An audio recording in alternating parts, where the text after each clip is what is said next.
I see the value. I see how many downloads I'm getting. Like I'm crushing it. And I know that if I do it more, I'm going to crush it more. And that makes it more valuable, and I'll be able to go after sponsors more. Most hosts never achieve the results they hoped for. They're falling short on listenership and monetization, meaning their message isn't being heard and their show ends up costing them money. This podcast was created to help you grow your listenership and make money while you're at it. Get ready to take notes. Here's your host, Adam Adams. What's up, podcaster? It is your host, Adam A. Adams, and today I'm joined with a friend and a client, Nik Fialka, and we are going to be talking about his podcast, his journey. He's got a company. It's called Spitfire Elite Interviewing Consulting, and basically what they do is help pilots become more successful, and his podcast leads right into that.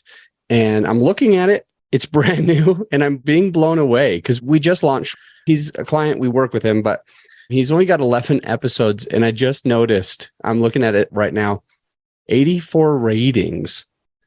That's insane, man. So let's talk about what you've learned, what you did wrong or what you did right. We'll probably talk about your studio as well. But how did you get 87 ratings with just 11 episodes? All right. First, I want to say, hey, podcaster, it is awesome to have you here because this avatar, I am you and you are me. And this is super duper fun for me. This is my very first podcast interview to be on the receiving end. And I'm so stoked to be with Adam. Man, we are super blessed. Our company, Spitfire Elite Interview Consulting, we have a great base of pilots that we have been working with. And how do I get those ratings? It's a couple things. Number one, I am out there and I'm putting myself out there. I am on LinkedIn a lot. I think I've got somewhere around 2,500 connections on LinkedIn, but really what I do is I work through people. I find people that are in bigger networks and I try to drill them down to meet me. And then I just put it out there. I'm on Facebook, I'm on LinkedIn, I'm on Instagram, and just asking people, hey, look, just write me a review. Give me, just like you say, like, give me an honest review. Tell me what you think. But really what it is the important part on the Apple side, right, is those words matter. It doesn't matter what they say. It matters that they are words. It doesn't matter if it's your dog's name or your birthday or whatever, but it helps the algorithm find you faster. And so my goal with you is to be the number one aviation podcast. And to do that, the first thing I want to do is show that I've got ratings that blow everybody else out of the water. And so I just it's the mental state to crush, and that's it. Yeah, I'll say 10% of podcasts have 30 or more. And I know 0.6, once you hit 100, that's like 0.6. So you're probably in the 2 percentile right now for how many ratings a podcast has, and you just launched it. It's pretty cool. Well, hopefully the person listening to this is going to go listen to my podcast. First, they're going to give you a rating, and then they're going to roll over and give me a rating. And, whether they love it or hate it, it'd be super cool. So with that in mind, are you okay with getting a 1-star, 2-star, 3-star, Sure. if they thought that that's what it deserved? Sure. My wife gave me a 1-star review. That's not true, but on the phone, because I've done that before. I gave somebody a 5-star rating, and later they go, "Why did you give me a 1-star rating?" And I'm like, "What?" So what can happen on the phone is when you're doing it, if you go back into that person's podcast, you might accidentally, even after you've given a 5-star, you just click the 1, and it keeps your same what you wrote, but it just changes it to a 1-star. So someone's like, "Why did you give me a 1-star?" "No, I gave you 5-star. I looked again. It looks like I must have tapped the 1-star. It's so funny. And really, I think when I look at a podcast, and I love listening to podcasts, I look at those 1-star reviews because I want to see, okay, he's got a whole bunch of 5-star reviews, so he clearly is pushing it hard for these reviews. But the 1 and the 2-star, really, it's the 2-star reviews that give you real insight. Like 1-star is like, I don't like whatever thing. But like that 2-star review is like, I don't like it, but I kind of do. And so that gives me good insight about what I'm getting into with a podcast. That's what I think. Cool. So I do that also with Amazon. Yes. Yes. It's absolutely. Like, if I want to know the good stuff, I mean, why would I want to know the good stuff and go just to the 5 stars? You want to look 1, 2, 3, 4. They're in the middle. And so they've got some pros and cons. It's like, okay, this person's probably going to give me something objective. Yeah. And if you got a good quality spread, if it's leaning more towards more stars, it makes sense that generally I'm willing to take the chance. And I want to talk a little bit about your studio.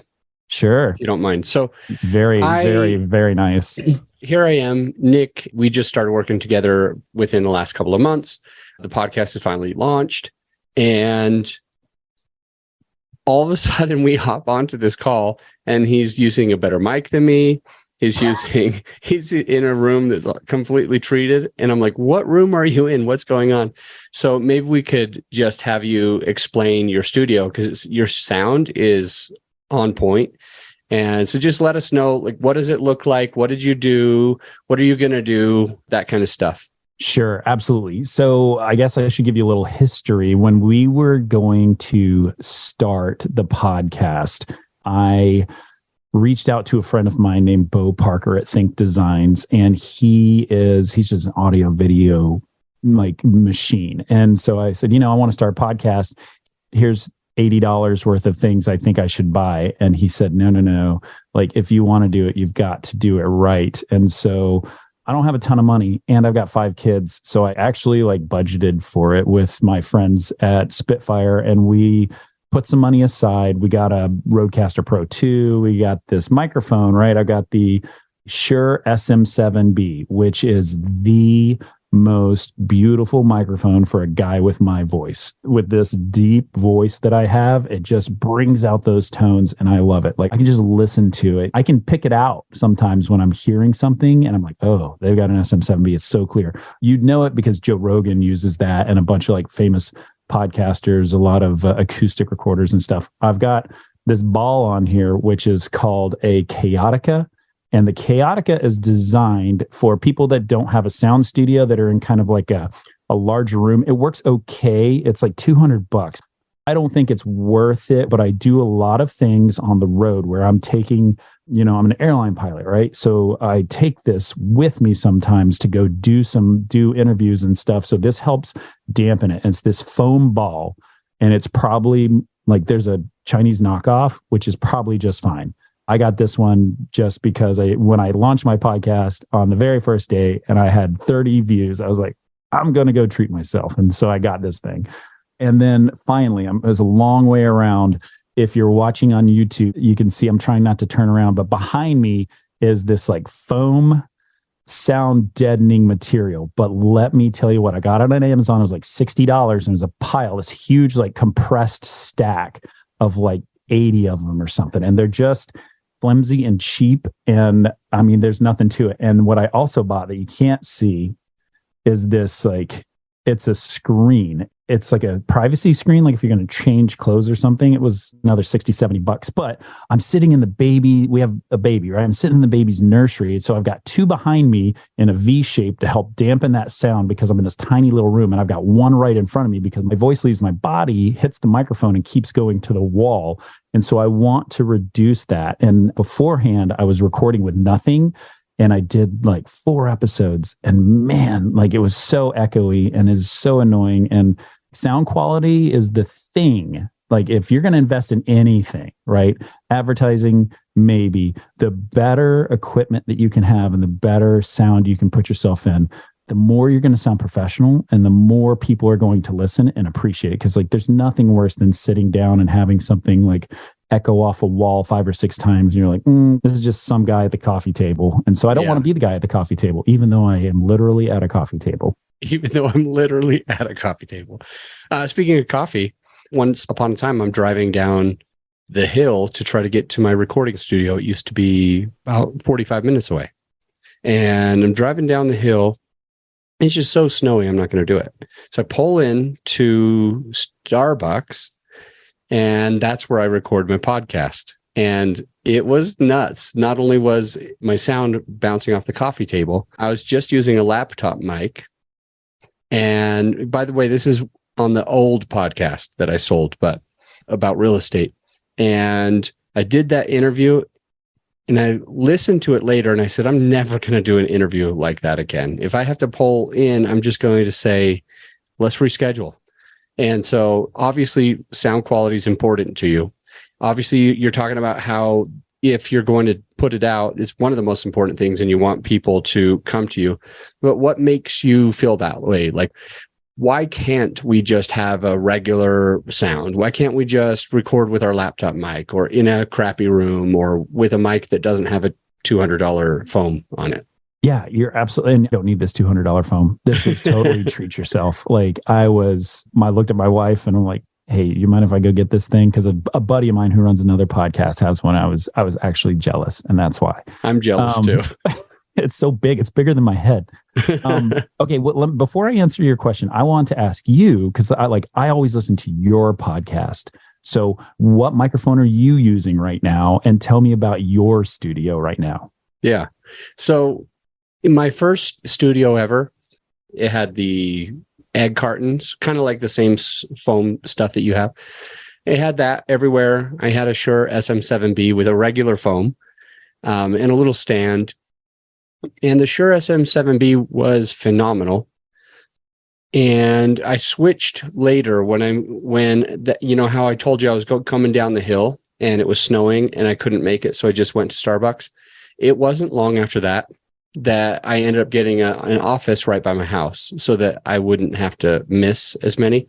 So I got this office to my house, and then I put next to my house, and I put the same foam on all of the walls, and I covered up the window while recording. And then I also I had carpet, and I left the SM7B at the other office because I knew I would sometimes have to record there. This was going to be if I need.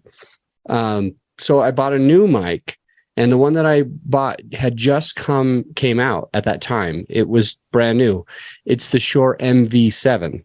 Oh yeah. So I bought the MV7, and my business partner who had the SM7B ended up moving, and so he kept his mic. So cool. And I had ordered a few different mics because we were testing them, because on our website, we have something, you go growyourshow.com/PDF, and it's all this stuff that we've kind of put together. I wanted to try different mics. So I've tried many, and I ended up, my favorite two are the ATR 2100X, which I'm recording on right now at my house. And then I still have the MV7 up at the recording studio that's now 15 minutes away because I moved down the hill. So in the room that I'm in, I've got a ton of windows, but I pull the shades down because that'll give a little bit of sound reverb blocking. And I've got wood like almost everywhere. So it's semi-porous. It's not completely reflective, but it's also not the sound dampening that you have. So it's not marble or something. And the HR 2100X works really well for me. So the setup that I've got at this office probably cost me $120 for my mic and mic stand, versus up the hill, it costs a lot more for a mic stand. And you mentioned it as well. What's that mixer that you have? The RODECaster Pro II. RODECaster. Okay, I just have the Pro 1 or the Pro, and now you have the 2. I did. I waited for it to come out before I did my first recording, because when I was starting my podcast, the 2 was coming out, and they're like, if you just wait a couple more weeks, shiny new thing. And I was like, okay, shiny things. Let's go. So I agree with you. I think sound is important. And I get a really decent sound from an ATR 2100X. So if my budget is $100, that's how much I've spent for this mic. And then your mic, it's a $200 foam, but plus it's usually $500 right now. Isn't that right? $500. You can find it on like your President's Day sale or some Black Friday or something like that. Usually goes on sale, and you'll save 15 or 20%. But, I do want to step back to your question that you asked about what about other microphones? And I'll tell you this, my goal in this podcast is number one, to help pilots. Like, this is why we do it, to give to pilots and to give to our clients and people that are not our clients, to help. My podcast is all about helping people understand the aviation industry and find their dream job. And it's a hard thing. But the secondary part of that is I want sponsorship. I want people to pay me to do this because I think that A, I'm good at it, and B, it's of high value, and there's a lot of value for the people that listen to it. So because of that, I have invested in this. If I were doing a podcast that were going to be on a much smaller scale and, getting the best of what you can afford and not breaking the bank, especially when it's the unknown, if you're paying for it out of your own pocket, that's the other say. And that's why like the growyourshow.com/PDF, man, like if you are listening to this podcast, go there. That's what I did. And that is what, Julie Hawley did that. You're a great guest who came on before. Lots of people that come on the show, like they start working with you because of the lead magnets that you have, the giveaway things that I think are so valuable. And you can go on YouTube and hear people recording on different microphones and get different perspective. And that's what you need is perspective, because you have to find what works for your budget and what works for you. I happen to be working with this company that had the ability to provide it. That is a gracious and good thing, and I'm very thankful. It's also hard to move around. If you're going to be mobile, this is not the microphone for you, for sure. I like that. I like it. The HR2100X is a great one for that. There's also a Samsung QTU on that webpage. Anyway, let's talk about this. You serve pilots, and if you don't mind, let's just talk about strategy for a sec and your avatar. So strategy/avatar of who do I have and how am I helping them versus on top of that, what's next for them? Like, how do they start working with my company? So do you mind kind of going through that and help us if we're listening and we're thinking, I'm not sure how to do this. I'm not sure what approach would be. Well, hearing how Nik's looking at this as a funnel, for example, might help us to see our business that way too. Sure. So let me preface everything with saying that I am following your lead. I am a client of yours. I am paying you to provide me with consulting and expertise to make myself better. And I've been listening to you for a long, long time. And I am following exactly the roadmap that you are laying forward, because I feel like if I'm paying for it, I'm going to do it exactly and with precision, just like when we fly, we do it exactly. And so that is what I've been doing. And so I sat down with your avatar worksheet, which I think is 4 pages or something like that. And I went through every question in depth. And the first thing I want to tell you is my avatar is one person. His name's Taher. He's 24 years old. And Taher is an immigrant to the United States. He worked his way up through flight school as a civilian. He was not in the military, even though I was. And he worked his way up through flight school, got his hours, started working as an instructor, and then got a job at a regional airline.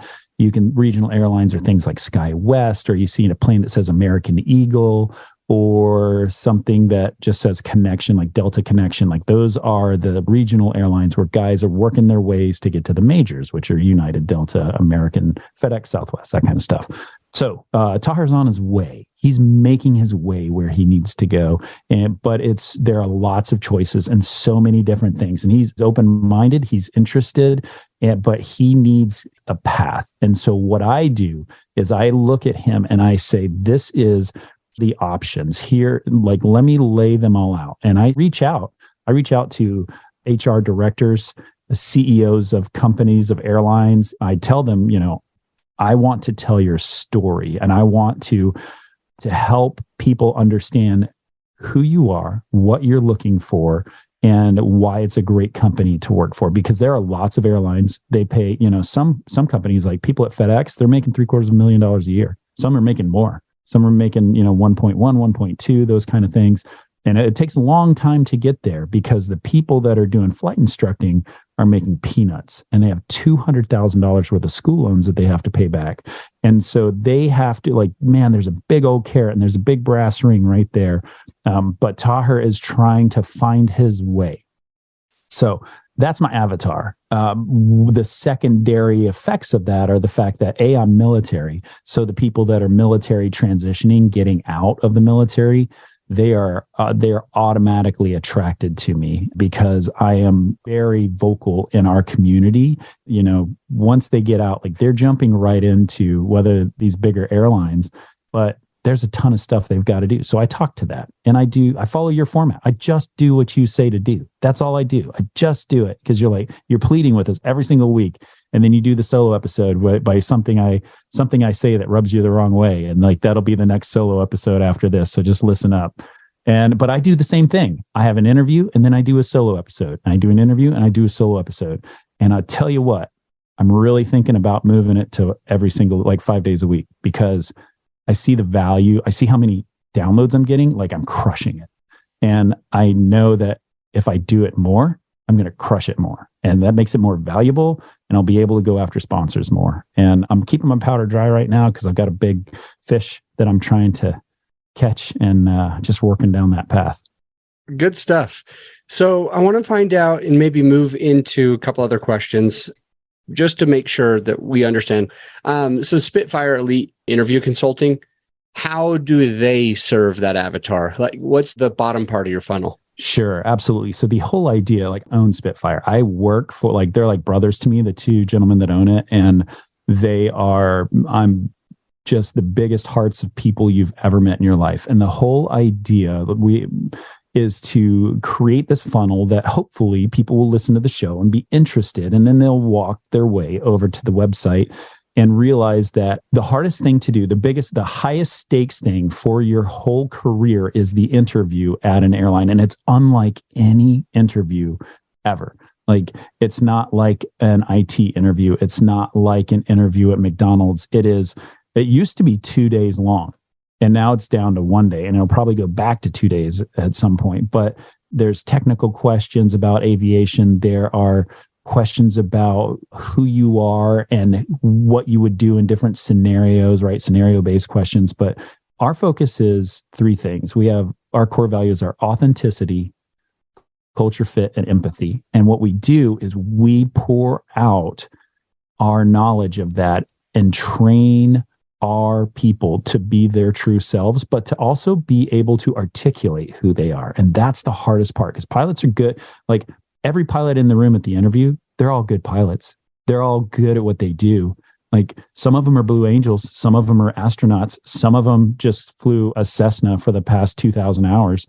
But they're all good pilots. And that's not what they want. They want somebody that is real, that fits with the culture of what that company is trying to build, and somebody that can work with customers and teammates and be empathetic to different points of view to create something bigger and broader and create a better organization. And they have 1 day to figure this out. And so that's what I do is the pilots come to me. We help them articulate themselves. We do live interview coaching 3 times a day, 7 days a week. And we just make them great. And by the time they're done, they crush, and we love it.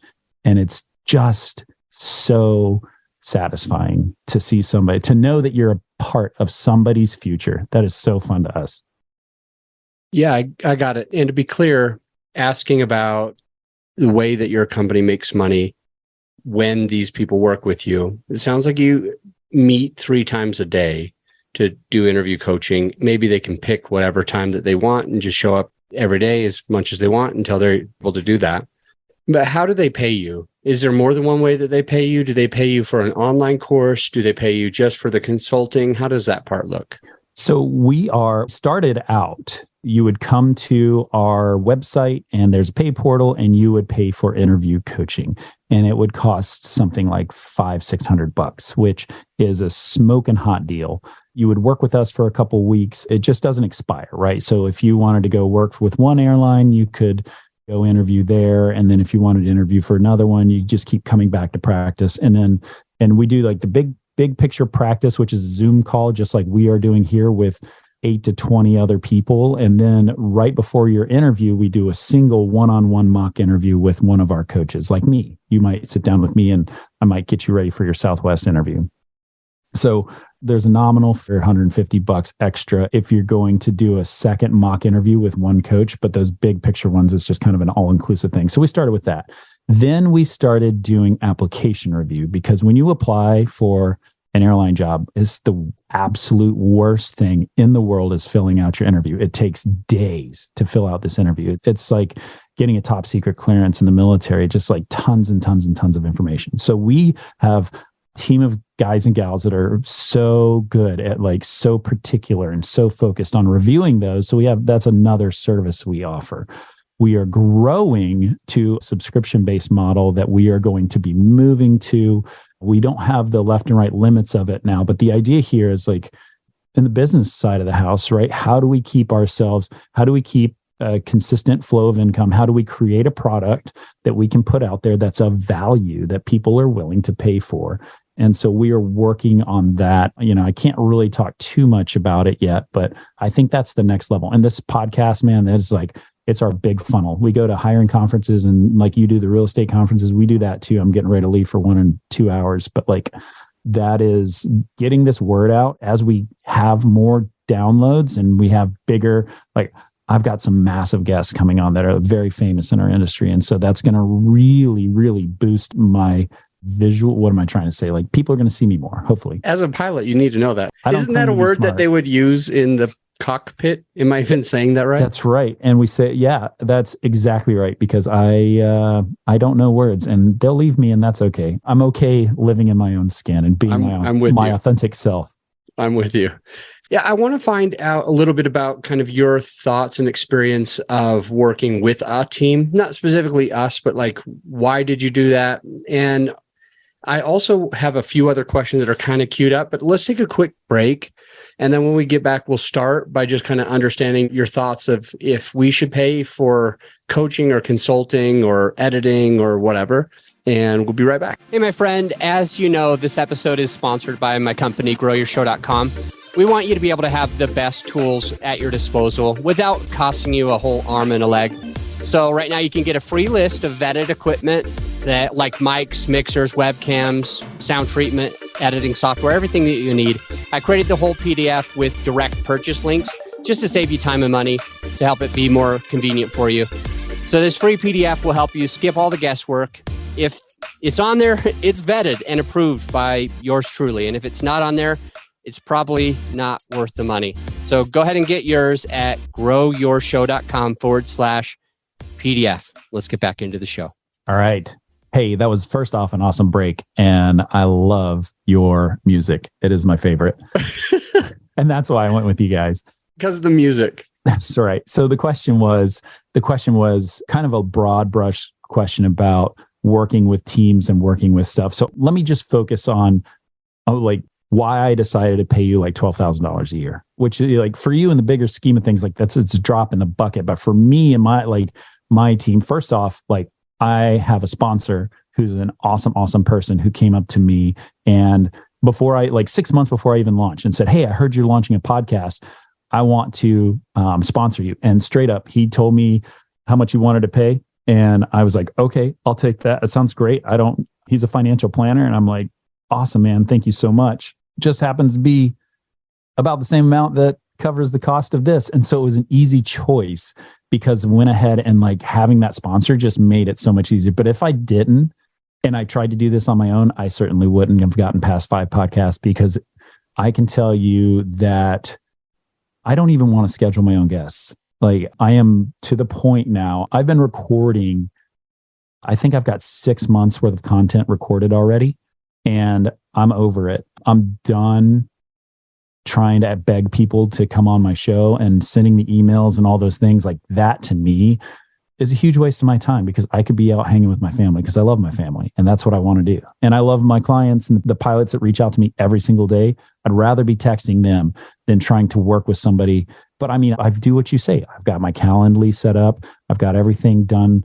I know what dates I'm available. Some CEOs like, oh, I can only do it Mondays because of this, that, or the other. I was like, well, I'm available Tuesdays from 9 a.m. to 10:30 and you can choose that, or we can move on and I'll get your competitor on there. And all of a sudden here they are.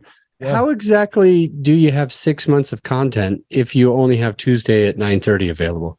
Lucky for me, I'm in the Navy. And I have been so busy. I fly for a major airline, but I'm also in the reserves in the Navy. And the Navy called me into active duty for 6 months. And so while they did that, I was recording and I was going to launch. I had like 6 shows recorded. I heard that, in one of your episodes, you said you need a bank of shows. And so I was like, okay, 6 sounds good. 6 sounds like a good one. And then all of a sudden I moved across the United States to the West Coast. And and we had a baby. Who knew that having a baby would slow it down? So what I did is I just kept recording. You use Zoom, I use Riverside.fm. And I just started recording and kept recording, and I would reach out to people and see if they wanted to have conversations. And so it started as just like hiring managers and stuff. And then it branched out into flight schools, and then it branched out into coaching calls, which I'm going to do one tonight, where it's my first recorded coaching call, because I do coaching all the time, but I don't charge for it. I need to like turn that corner, but I don't yet. And so I'm going to just record it live. So I've recorded straight up from October. We were recording this in 2023, the first quarter of 2023. And I started in October of 2022 and would record Tuesdays and Thursdays for 2 hours a day. And it just started building up, and I got a ton of content. And I'm so thankful, because it was just going to be interviews, but now it's interviews and a solo episode. And the hardest part is that solo episode, because I didn't want to do it. And you're like, you got to do it, man. And I'm like, this is like wanting to resist just for the sake of resisting. Yeah. Yeah. So you're doing every other. You've got, like, just to be clear, I want to clarify if I'm understanding right. You mentioned that you had 6 months of episodes already ready to go. Yep. Does that mean you have 6 months of interviews and 6 months of solos all ready to go? You wouldn't have to do anything if you wanted to keep going every other solo and then interview? I think I have 4.5 months of solo episodes. Dang. I try to zone in on like to 12 minutes. If I can like create a solo episode for that, I just have a streaming list. And I ask people, like, what do you want to hear about? What do you want me to talk about? And I just write it down. Nice. So some of it's motivation. I did Bird Church. You have that Bird Church episode. If you haven't listened to Bird Church, go back and search Bird Church. It's like one of the first 100 episodes. I actually copied it, and I asked Adam. I was like, dude, do you mind if I do this? He's like, all right, whatever, man. It's not even mine. It's a buddy of mine. I stole it from someone else. That's right. But I did. Cool. And let me tell you what, man, people love it. It's so inspirational. It's so because mine's all about getting pilots moving and getting them to the next step, because I love because I get stuck, and it's mostly just my fears that I put out there and me being vulnerable. That's all I do. So that sounds like a really good idea of reaching out to your people and getting a list, and just like on your phone, of any topics that you're going to cover, and trying to, keep them down to 10 or 12 minutes just to be able to push out a couple. Yeah. I was wondering, like, how long should that list be if we're listening and maybe we're getting overwhelmed because Nick is saying we need to go 6 months or 4 months out for this? Is there a limit? Obviously, we don't want to be behind the 8 ball, always sweating and trying to get tomorrow's episode out. But how far ahead should we think? How did you get those guests? How are you changing it? Give us a little bit more. I think I've got like 2 more questions and we'll jump off. All right, cool. So first off, I got to say, like, I'm Catholic, so I live a life consumed in anxiety. So because of that, like, I pushed it out. I had 6 months, mostly not due to myself. I just had that 6 months because we had the baby and all the things. And I wanted to make sure that when I launched it, I started working with your editing team. I wanted to make sure it was perfect. And we did not rush it. Like, we slow paced it together. Like, you were telling me, hey man, we can knock it out in a short amount of time. And I can't even remember what you told me. And to me, I wanted to make sure that to get to know the team, it was so easy. It was mostly me just being slow. I would say if you want to bank and take the stress off of your life as a podcaster, if you have 4 weeks worth of content already in the bank, that gives you the space to live your life and not be completely consumed by your podcast. And the idea of a podcast is to find your way to freedom. And so this helps. 1 month, 30 days, whatever your time frame is, 4 episodes, 8 episodes, 30 episodes, that just takes away the stress. And you do another one. And because once you get started, things start falling into place. People start getting to know who you are, and then they want to be part of you. And so it just proliferates. Yeah. Okay. Good stuff. How about we end with the biggest mistake that you'd made? Is there something that I want to say you're crushing it because you hired us, right? What is your biggest mistake? Is it on interviews? Is it on equipment? Is it on how to interview? Is it on how many episodes? Is it waiting to start? What would you say? Yeah, my biggest mistake was definitely waiting and not being honest with myself on how long things would take. I wanted to get moving quicker, but I also wanted to be perfect. And so I found myself telling everybody knew, like it had been so long, and I go to all these functions and people know who I am in the airline industry. So everybody's expecting this. They even see me. I would bring all my gear. I bring it to conventions and I set up and I talk to people with it, mostly just so they find out that I'm doing a podcast. And so everybody was asking, even my sponsor was like, when is this freaking episode going to drop, the first episode? And so my biggest mistake was not like, oh, it's coming soon. Oh, it's coming soon. Oh, it's coming soon. And not just being honest with them and myself. Like, we are recording, we're working through it. We're hoping to launch sometime soon, but I don't have a date. And so it was my inability to give people bad news. That's probably one of my biggest mistakes. And I think that's tough. You mean that you were taking these interviews and that you were telling the people that you were interviewing when it was going to be launched, and then it took longer, and so that made you feel bad? Or am I not getting it? No, the people around me that wanted to listen to the show and my sponsors, they wanted to know when they can start listening, and they want to know what it is and all the things. And so as I was putting it together, since I was starting from point zero to an actual podcast, I wanted it to be just right. So we had to get our copy right. I went through 3 iterations of the podcast art. We actually had like ChatGPT or the design AI thing create my podcast art. It was super cool. We had your team. We had the discussion about music. Like, we had audio recordings, and I went through the audio recordings 3 or 4 times, and I personally didn't want that. And I ended up probably, well, I love it because it's my daughter doing the voice for the podcast launch. But, I just use her because I'm like, gosh, I love you and I love your voice and I want to hear it all the time. So, but then we had to do the organization of what episodes are going to come out when.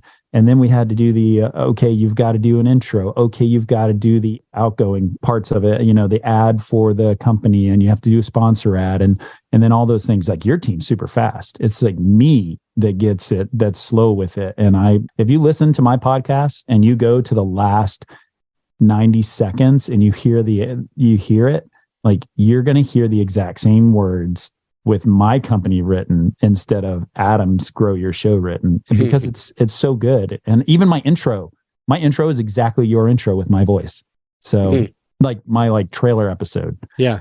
So all of it, man, like, it's me slow rolling everything, and I'm not honest with myself. And so what I need to do is kick myself in the tail and propel myself forward. And I think that's what propel, man. That's it. That's what your podcaster needs to do. Like, know that you're good enough, and know that you can put out a strong product, and know that you are awesome, and just do it and just step forward and call. I mean, like, Adam's not going to hard sell you. Like, give him a shout. He'll chat with you. I mean, he calls me. I actually tell a lot of people not to hire us. Like, if I'm speaking with them and I don't think that they should have a podcast, I'm like, bro, go do this. This is going to be better. So yeah, we definitely won't hard sell. But hey, you talked a little bit about how you don't want to schedule anymore, and how, we've made some of these mistakes and of expectations. How are you scheduling now? I'm just wondering what changes you've made because of like those mistakes or those things that you don't want to do anymore. So the first thing I was doing is going in and having conversations with people and finding out when they could meet me. Like, I felt like I felt like I was the peon and they were the great king in the sky. And so whatever time they had, I tell my wife, like, I can't have dinner tonight. You handle the kids, you do bath time, you do all the things. I've got to go interview this, this hiring manager or this person for that. And they're all great people. I was working around their schedule. But once I turned it into creating, I created a Calendly account. I actually pay for it. It's like $9 a month or something ridiculous. But I did all the workflows just like you have. And they can go see my availability. Next week, I'm going to be looking for a house in Georgia, And so I'm not going to be available for recording. And so you can't book me. And so that has made it easy. What I really want is I want an assistant to reach out to people for me. First off, it sounds cool that you've got an assistant. Like, get a virtual assistant. Yes, absolutely. And it's a bit of a trick because I want I think once I get these people moving, I'm still new. I'm less than a month old. I've got thousands and thousands and thousands of downloads. And so it's like super popular, but it's still new. And it's still as it becomes more I want people to be reaching out, like clamoring to be on my show. Yeah. Because I think I'm that important. Yeah. So you want to have an assistant who reaches out to who? Yeah. Who would they reach out to exactly? These are corporations. It's a mix, right? So I'm reaching out to number one corporations, like big Fortune 500 companies, to talk to people of value. I've got a show getting ready to come out with the director of hiring for American Airlines, the largest airline in America. Like, he sat down with me for an hour and 20 minutes. I divided it up into 2 parts, right? So that's a big fish for me. I've got CEOs of these smaller airlines. I've got people that own flight schools. But then I've got pilots, and I've got me and my friends and the people that really want help. And those are the easiest ones because they want people to hear them. They want people to know that they have worth and they have value and they're loved. And that is easy for me to do. The corporate side of the house is, can I fit you into my busy schedule? But if I build this thing to create enough momentum, then the table will turn slightly. But right now I'm on this uphill side of it, trying to get to that point. And you just go. And I don't say no I go to these conventions. Like, you go to your real estate conventions. I'm going to pilot hiring. I'm going to Women in Aviation International in Long Beach, California today. And I'm going to be there 500 aviation companies there. And I'm going to go to every single booth. I'm going to shake hands with every single person. I'll know some of them. New people will be there. I'm going to get everybody's card, and I'm going to get everybody an email when I get home. And I'm just going to make sure that I reach out to them to get them on my schedule. And that's it. And I'm going to try to automate as much as I can. Nik, thank you for all of that. And it's been fun to kind of see your journey. You are seriously crushing it. And I think a big reason for your success is that you go everywhere. You do all of the things, and you don't half-ass anything. You full-ass it. You really That's go right. all in, and you focus on it, and you put the resources behind it. You have the conversations that you need to. You get ahead of time, ahead of schedule. And I think that the listener can really just try to adopt your drive, your motivation, how you're going through this process. And I think they're going to be a lot more successful in what they're doing as well. So let's jump off, and I will see you. Just like everybody knows, every other episode is a solo episode, and I've got some queued up for you that you want to hear. I'll see you there. By the way, one way to ensure that you don't miss out on great content that we're producing on a regular basis is to make sure you're subscribed to the show. You need to be subscribed or following the Apple Podcast or wherever you listen to it in order not to miss all of that. And before I let you go, I need to mention, because a lot of people are asking, do you help? Can you help me with this? And the answer is yes. My company actually does it. It's called Grow Your Show. And you can find that at growyourshow.com. Our clients, they call us the easy button for podcaster because they simply have to record their episode. And they know that every single thing else is done for them. We sweat the hard stuff so you can be the star of your show. And if you would like help to make sure that we're editing and publishing and promoting and doing your social media, it's all in one place. And I think it's pretty affordable. You'll have to take a look for yourself. Just go to growyourshow.com and check us out. And by the way, I'll see you on the next episode.